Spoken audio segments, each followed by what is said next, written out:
pakai helm dia tuh udah bisa tidak.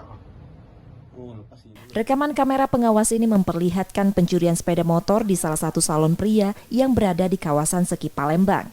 Pelaku yang menggunakan helm dan pakaian hitam mendekati sepeda motor korban yang belakangan diketahui seorang mahasiswa. Pelaku meletakkan helm korban di halaman parkir dan tak sampai 5 menit pelaku membawa kabur sepeda motor dengan merusak kunci kontak. Masih berada di TKP, korban menceritakan pencurian sepeda motor miliknya ditenggarai dilakukan 2 orang. Menurut korban, ia sempat menunggu di depan salon dan saat korban masuk salon, sepeda motornya telah raib. Jadi yang motor itu cuma ada dua di dalam sini.